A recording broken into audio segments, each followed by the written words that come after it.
ദൈവതിരുനാമത്തിന് സ്തോത്രം ചെയ്യുകയും സ്തുതിക്കുകയും ചെയ്യുന്നു. ക്രിസ്തുവിൽ ധന്യരും കർത്താവിനൊത്തിരി പ്രിയരുമായ വാത്സല്യമുള്ള സഹോദരങ്ങളെ, സഹോദരിമാരെ, കർത്തൃദാസന്മാരെ, അനുഗ്രഹീതമായ ഈ നല്ല ദിവസത്തിനായിട്ടും ദൈവത്തിന് സ്തോത്രം ചെയ്യുന്നു. അനുദിന ജീവിതത്തിന് ആവശ്യമായ എല്ലാ കാര്യങ്ങളും അടുത്തിരുന്ന് പറഞ്ഞു തരുന്നൊരു പിതാവിനെ പോലെ തിരുവെഴുത്തിലൂടെ അടുത്തു വരുന്നവർക്ക് പറഞ്ഞു കൊടുക്കുന്ന മഹാദൈവത്തിൻ്റെ സ്നേഹത്തിനും കരുണയ്ക്കുമായിട്ട് ദൈവത്തെ സ്തുതിക്കുന്നു.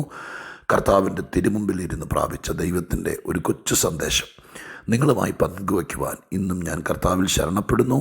വചനം കേൾപ്പാൻ താല്പര്യം കാണിക്കുന്ന നിങ്ങൾക്കെല്ലാവർക്കും യേശുക്രിസ്തുവിൻ്റെ ധന്യമുള്ള നാമത്തിൽ വിനീതമായ സ്നേഹവന്ദനം ഇന്നും ഞാൻ പറയുന്നു.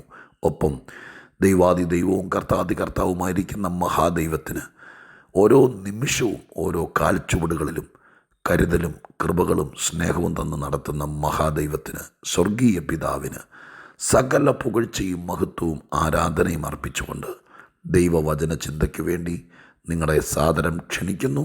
ശൗമേലിൻ്റെ 1-ാം പുസ്തകം 25-ാം അധ്യായം 33-34 വാക്യങ്ങൾ വായിച്ച് ദൈവസന്നിധിയിൽ ചില കാര്യങ്ങൾ പങ്കുവയ്ക്കാൻ ഒരുങ്ങുന്നു. 1 ശൗമേൽ 25-ാം അധ്യായം 33-34 വാക്യങ്ങൾ. രക്തപാതകവും സ്വന്തം കൈയാൽ പ്രതികാരവും ചെയ്യാതെ വണ്ണം എന്നെ ഇന്ന് തടുത്തിരിക്കുന്ന നീയും അനുഗ്രഹിക്കപ്പെട്ടവൾ.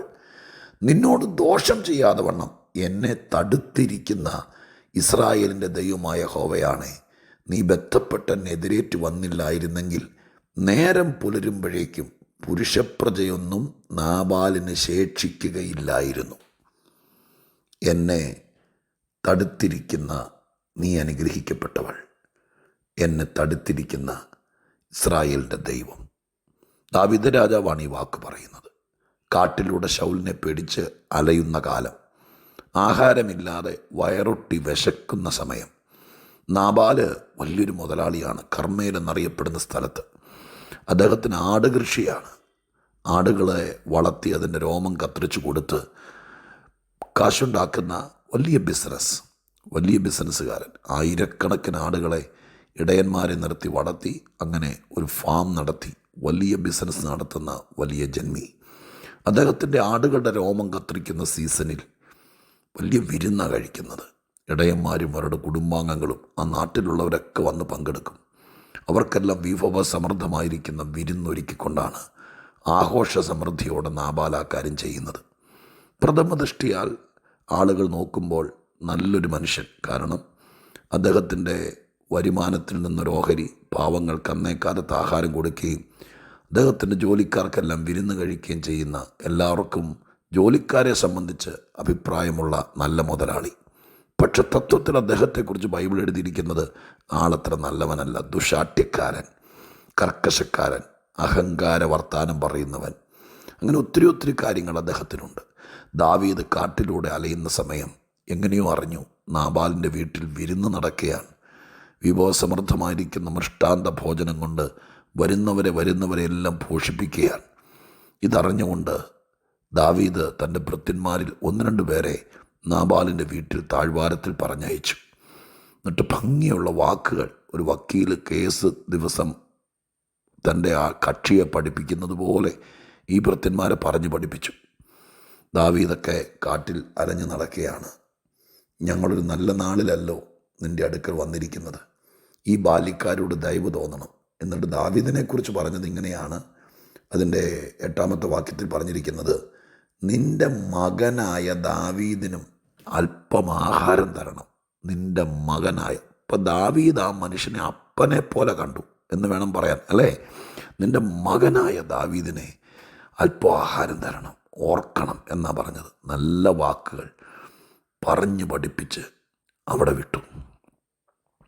അപ്പനെ പോലെ ഒരു നേരത്തെ ആഹാരത്തിന് വേണ്ടി കാണുന്നവനെല്ലാം അപ്പ എന്ന് വിളിക്കുക എന്നല്ല എൻ്റെ പോളിസി. പക്ഷെ ബഹുമാന പുരസരം ആ രാജ്യത്തെ ഏറ്റവും വലിയൊരാളെ ഒരപ്പനെ പോലെ കണ്ടു. അവിടെ ചെന്നപ്പോൾ നാബാൽ അവരെ കളിയാക്കി, ആക്ഷേപിച്ചു. യജമാനനെ വിട്ടുപോകുന്ന ഭൃത്യന്മാർ ഇപ്പോഴും ഈ നാട്ടിലുണ്ട്. ദാവീദ് ആര്? ഇശായിയുടെ മോനാര്? കണ്ട വരത്തന്മാർക്കൊന്നും കൊടുക്കാൻ ഇവിടെ എൻ്റെ മാംസവും ആഹാരവും ഇല്ല എന്ന് പറഞ്ഞ് ആട്ടിക്കളഞ്ഞു. ഒരു നേരത്തെ ആഹാരത്തിന് വേണ്ടി വീട്ടുപടിക്കൽ വന്നവനോട് ഇത്ര മോശമായിട്ട് ഇടപെട്ട നീചനായ മുതലാളി. ആരും ആകട്ടെ, ശത്രുക്കൾക്ക് പോലും വിശക്കുന്നെങ്കിൽ ആഹാരം കൊടുക്കണമെന്ന സർവശക്തനായ ദൈവം ഈ തിരുവെഴുത്തിൽ കൽപ്പിച്ചിരിക്കുന്നത്. മുറ്റത്ത് വന്ന് ഒരു നേരത്തെ ആഹാരത്തിന് വേണ്ടി കെഞ്ചുന്ന ഒരു മനുഷ്യന് നേരെ ആട്ടിയിട്ട് ഇവിടെയില്ല പോ എന്ന് പറഞ്ഞ് ധാർഷ്ട്യത്തോടെ ഇറക്കി വിടുന്ന ഏത് മുതലാളിയാണെങ്കിലും ദൈവം സ്വർഗത്തിൽ അടങ്ങിയിരിക്കുമെന്ന് എനിക്ക് തോന്നുന്നില്ല. ഇത് ദാവീദിനോടുള്ള സിമ്പതി അല്ല ദൈവത്തിന് കേട്ടോ.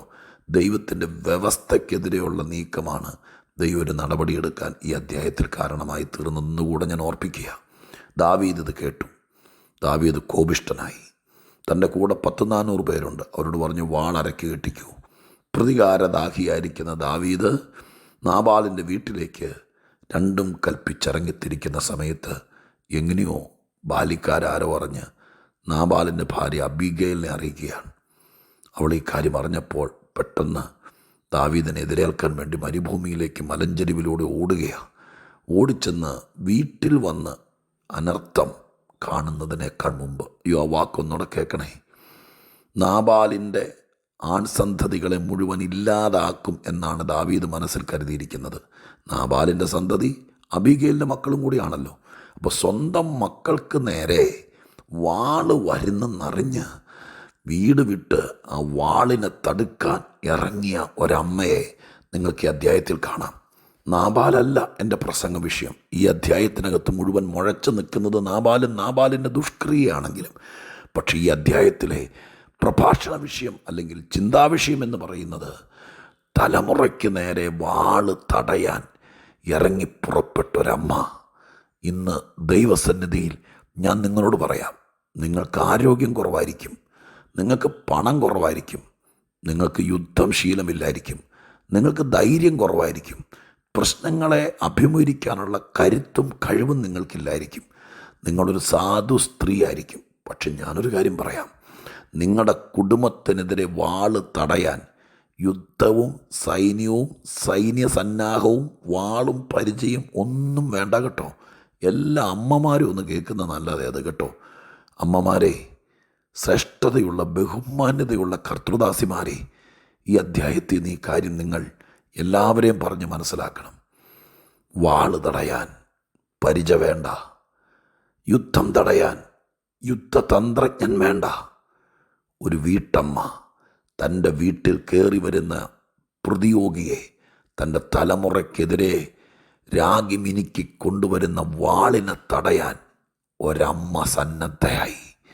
എൻ്റെ പ്രിയപ്പെട്ടവരെ, ഈ അബിഗയേൽ വഴിത്തലക്കൽ വീട്ടിലേക്ക് വന്ന അനർത്ഥത്തെ തടയുകയാണ്. ഹല്ലേലൂയ! പറ്റും, നിങ്ങൾക്ക് പറ്റും. എന്തൊക്കെയാണ് സംഭവിക്കാൻ പോകുന്നതെന്നറിയില്ല, ആരൊക്കെയാണ് നേരിടാൻ പോകുന്നതെന്നറിയില്ല. നിങ്ങളുടെ തലമുറയെ കവർന്നെടുക്കാൻ, നിങ്ങളുടെ കുടുംബത്തെ പിടിച്ചെടുക്കാൻ, നിങ്ങളുടെ കണ്ണിന് മുമ്പിൽ കണ്ണുനീർ പുഴ ഒഴുക്കാൻ, നിങ്ങൾ തലകുനിക്കാൻ, നിങ്ങൾ പുത്രദുഃഖമുള്ളവരായി മാറാൻ, നിങ്ങൾക്ക് വിരോധമായി കയറി വരുന്ന പ്രശ്നങ്ങളെ തടയാൻ നിങ്ങൾക്ക് കഴിയും എന്ന് ഞാൻ ആവർത്തിച്ചാരോടെ പറയുന്നു. ഇപ്പോൾ കുഴപ്പമൊന്നുമില്ല, ഞങ്ങളുടെ പിള്ളേർ നല്ലതാ, ഒക്കെ ശരിയാണ്. പക്ഷെ ആരോ ചെയ്തു വെച്ച വിനയുടെ അനന്തരഫലം കറങ്ങിച്ചിറ്റി തലമുറയ്ക്ക് നേരെ വരുന്നത് കണ്ടോ? ഈ പിള്ളേർ നാബാലിൻ്റെ പിള്ളേരോ അബീഗേലിൻ്റെ പിള്ളേരോ അറിഞ്ഞിട്ട് പോലുമില്ല ഈ കാര്യം. അപ്പൻ ചെയ്തൊരു ഗുരുത്തക്കേടിൻ്റെ ഭാഗമാണ് ഈ മക്കളിപ്പോൾ മുറിയാൻ പോകുന്നത്. അവരെ മുറിക്കുന്നതിനേക്കാൾ മുമ്പ് സ്വർഗത്തിലെ ദൈവം ചില പദ്ധതികൾ ഒരുക്കുക. എന്നോട് കർത്താവ് ഒരു പ്രവാചകനെ പോലെ പറയുന്നു. ഇത് പറഞ്ഞുകൊണ്ടിരിക്കുമ്പോൾ കുടുംബത്തിനും തലമുറയ്ക്കും നേരെ വരുന്ന മുറിവേൽപ്പിക്കുന്ന വിഷയങ്ങൾ, ഇല്ലാതാക്കുന്ന വിഷയങ്ങൾ, ആ വിഷയത്തെ അവരറിഞ്ഞില്ല, അവർ കാരണമല്ല, അപ്പൻ നിമിത്തം തലമുറ മുറിയാൻ പോകുന്നു. ആ മുറിവ് സംഭവിക്കാതിരിക്കാൻ അമ്മ ഇടപെടുന്നു. നോക്കി, ഈ വീട്ടിലെ അപ്പൻ, മക്കൾ, അമ്മ, ഇവരെ 3 പേരെ ശ്രദ്ധിക്കണം. അപ്പൻ നിമിത്തം ഈ വീട്ടിലേക്ക് വാള് വിളിച്ചു കയറ്റുന്നു. നിരപരാധികളും നിഷ്കളങ്കരും ഒന്നും അറിയാത്തവരായ കുഞ്ഞുങ്ങൾ വെട്ടേക്കാൻ പോകുന്നു. ഇത് അറിഞ്ഞ അമ്മ വാളിനെ തടുക്കാൻ പോകുന്നു. ആ വീട്ടിലെ സ്ഥിതി ഒന്ന് കണ്ടേ. ഞാൻ വീണ്ടും അമ്മമാരുടെ പക്ഷം നിൽക്കുന്നു. അബിഗയേൽ, അവളെക്കുറിച്ച് എഴുതിയിരിക്കുക. സംഭവമൊക്കെ ചുരുക്കി പറയാം. അവസാനം അബിഗയേൽ കാൽക്കൽ വീണു, കാര്യങ്ങൾ പറഞ്ഞു. ദാവീദിൻ്റെ ശൗര്യം അടങ്ങി, വാളും മടങ്ങി. ദാവീദ് വാൾ ഉറയിലിട്ടു. വീട്ടിൽ കയറേണ്ട വാള് വീട്ടിൽ കയറാതെ വഴിത്തലക്കൽ വെച്ച് യുദ്ധം ചെയ്യാതെ ഈ അമ്മ വാൾ ഉറയിലിടിപ്പിച്ചു.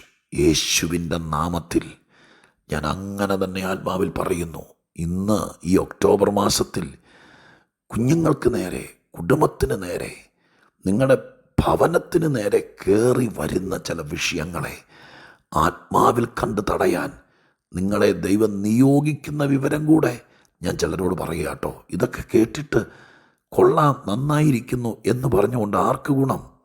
നിങ്ങളിത് ഏറ്റെടുക്കണം. വാള് തടയുന്നൊരമ്മയാകണം. ഇതെല്ലാം കഴിഞ്ഞപ്പോൾ ദാവീദ് പറഞ്ഞ വാക്കാണ് ഇന്ന് ഞാൻ ഈ സന്ദേശത്തിന് തലക്കുറിമാനമായി കൊടുത്തിരിക്കുകയും ഒപ്പം നമ്മൾ വായിക്കുകയും ചെയ്തത്. ദാവീദ് പറയുന്നു, എന്നെക്കൊണ്ട് ഈ ദോഷം ചെയ്യിപ്പിക്കാതെ, രക്തപ്പുഴ ഒഴുക്കാതെ, എൻ്റെ കൈകൊണ്ട് പ്രതികാരം ചെയ്യാതെ, രക്തപാതകം സംഭവിപ്പിക്കാതെ, എന്നെക്കൊണ്ട് ദോഷം ചെയ്യാതെ എന്നെ തടുത്തത് 2 പേരാ. 1 അബിഗയിൽ എന്ന നീ, 2 എൻ്റെ ദൈവം. ദൈവം സ്വർഗത്തിലിരുന്ന് നിശ്ചയിച്ചു, ഭൂമിയിൽ അത് അബിഗയിൽ നിർവഹിച്ചു. എത്ര തരത്തിൽ ഈ സന്ദേശത്തെ എൻ്റെ മനസ്സിലൂടെ മിന്നിമറയുന്നെന്നറിയോ? സ്വർഗത്തിലിരുന്ന് ദൈവം നിശ്ചയിക്കുന്നത് ഭൂമിയിൽ ഇംപ്ലിമെൻ്റ് ചെയ്യാൻ ആരെങ്കിലും ഒരാൾ വേണം. ദൈവം സ്വർഗത്തിൽ നിശ്ചയിച്ചു, ഈ കുഞ്ഞുങ്ങൾ വെട്ടേക്കരുത്. സ്വർഗത്തിലിരുന്നുകൊണ്ട് ദൈവം തടഞ്ഞു. അത് ഇവിടെ നടപ്പാക്കി, അതേ വാക്കുപയോഗിച്ചു. തടഞ്ഞത് അബിഗയിലാണ്. ഞാൻ പ്രാർത്ഥിക്കേണ്ട സമയം അതിക്രമിക്കുന്നു, അതുകൊണ്ട് ഞാൻ ചുരുക്കുന്നു. പ്രിയരെ, ഈ മാസം സ്വർഗത്തിലിരുന്നുകൊണ്ട് ദൈവം ചില കാര്യങ്ങൾ ചെയ്യും. അതുപോലെ ഭൂമിയിൽ നടപ്പാക്കാൻ നമ്മളിൽ ചിലർ തയ്യാറാകണം. ദൈവം അത് ചെയ്യും. ബാക്കി നിങ്ങൾ ചിന്തിച്ചോ, നിങ്ങൾ ചർച്ച ചെയ്തോ. നിങ്ങളിത് ഭാര്യയും ഭർത്താവും കൂടി ഒരുമിച്ചിരുന്ന കേൾക്കുന്നെങ്കിൽ, നിങ്ങൾ വൈകുന്നേരമോ രാവിലെ ഇത് കേട്ട് ഇത് വീട്ടിൽ ഒരു വാർത്തയോ സംഭാഷണമോ ആക്കുന്നെങ്കിൽ, നിങ്ങൾ തമ്മിൽ പറഞ്ഞോ, നിങ്ങളുടെ പ്രാർത്ഥനയിൽ നിങ്ങൾ വെച്ചോ. അങ്ങ് സ്വർഗത്തിലിരുന്നുകൊണ്ട് പറയുന്നത് ഭൂമിയിൽ അഥവാ എൻ്റെ വീട്ടിൽ ഞാൻ അതുപോലെ നിർവഹിക്കാം, എന്നെ അതിനുപയോഗിക്കണം. സ്വർഗത്തിലിരുന്ന് ദൈവം തടുത്തു. ഭൂമിയിൽ അബിഗയിൽ അത് ഏറ്റെടുത്ത് പ്രായോഗികമാക്കി. തടഞ്ഞവർ 2 പേർ, അഥവാ തടയുന്നവർ 2 പേർ, തടുക്കുന്നവർ 2 പേർ. സ്വർഗത്തിലിരുന്നുകൊണ്ട് ദൈവം തടുക്കുന്നു, ഭൂമിയിലിരുന്നുകൊണ്ട് അബിഗയിൽ നടപ്പാക്കുന്നു. നമുക്ക് ദൈവഹിതത്തിന് വിധേയപ്പെടാം. ഈ പറഞ്ഞതുപോലെയൊക്കെ സംഭവിപ്പിക്കാം. പ്രാർത്ഥിക്കാം. പരിശുദ്ധ ദൈവമേ, ഞങ്ങളുടെ സ്വർഗീയ പിതാവേ, ഈ പറഞ്ഞ വാക്കുകൾക്കായി സ്തോത്രം. കയറി വരുന്ന യുദ്ധത്തെയും കലാപത്തെയും മുറിവേൽപ്പിക്കുന്ന വിഷയങ്ങളെയും തലമുറയെ അപഹരിക്കുകയും ഇല്ലാതാക്കാൻ നോക്കുകയും ചെയ്യുന്ന ചില കൊടുങ്കാറ്റ് പോലത്തെ വിഷയങ്ങളെയും വഴിത്തലയ്ക്കൽ തടയാൻ എൻ്റെ കർത്താവ് തന്ന ആഹ്വാനത്തിനായി സ്തോത്രം. അല്ല, സ്വർഗത്തിലിരുന്നുകൊണ്ട് ഞങ്ങളുടെ സ്വർഗത്തിലെ അപ്പൻ തടുക്കുന്നത് ഭൂമിയിൽ പ്രാക്ടിക്കലാക്കാൻ ഞങ്ങളിൽ ചിലരെ നിയോഗിക്കണം. ഇത് കയറി വരുന്ന വിഷയത്തെ തടുക്കുന്ന മാസമായിരിക്കണം. സംഭവിക്കട്ടെ അപ്പ. കുടുംബങ്ങൾക്ക് പ്രാർത്ഥന കേട്ടതിന് നന്ദി. യേശുവിൻ നാമത്തിൽ തന്നെ. ആമേൻ.